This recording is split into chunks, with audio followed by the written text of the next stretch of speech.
Hey guys, what's up? So maaaring nakita na natin itong video na ito.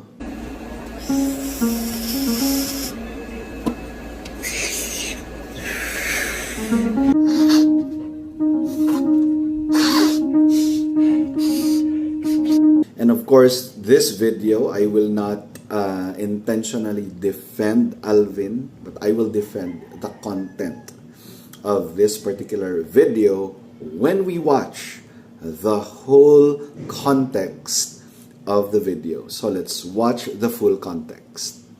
Mga pusher, ganito ang ginawa mo sa mga buhay nila.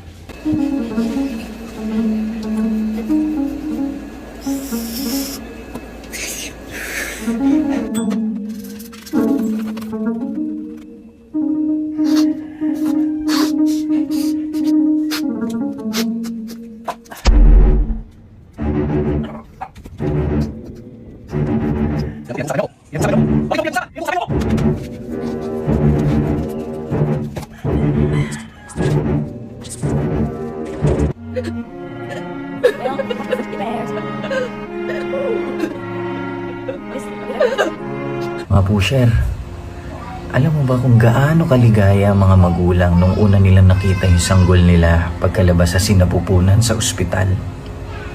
Tama. Sobrang ligaya nila. Yan. Ngayon, nakikita nila itong sanggol na ito na napapraning na dahil sa droga. Gaano kasakit ang nararamdaman nila. Masakit na masakit. May pag-asa pa. Believe in the gospel.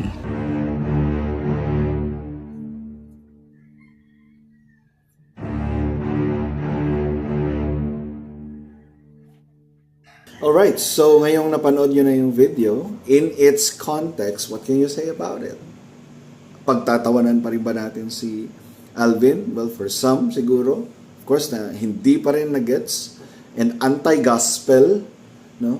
Galit sa Diyos, galit sa gospel, galit kay Kristo. Well, you can laugh all you want. But this video has a very clear message. Talikuran, ang mga kasalanan, may pag-asa yung mga drug pushers sa society. At ang pag-asa nila, yung sinasabi ni Alvin, the gospel. The gospel.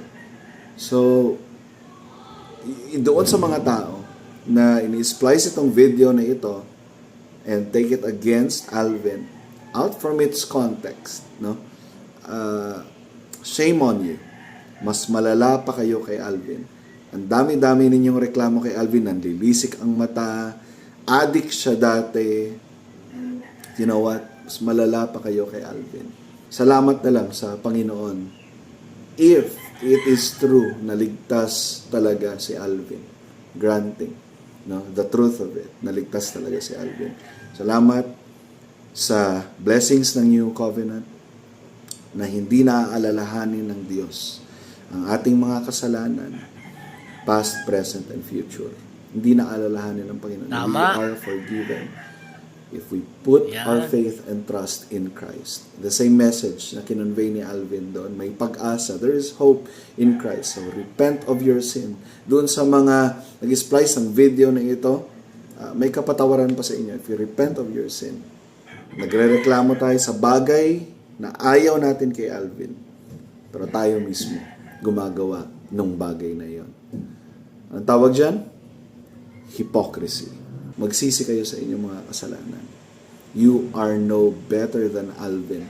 So yun lamang siguro yung message ko dito na please, if we are concerned sa katotohanan, huwag tayong gumawa ng mga ganitong content na i-splice lang natin yung video and then pagmumukhain natin masama yung tao na kung saan ang video niya is merong specific message na nais i-communicate. And it is a gospel-centered message.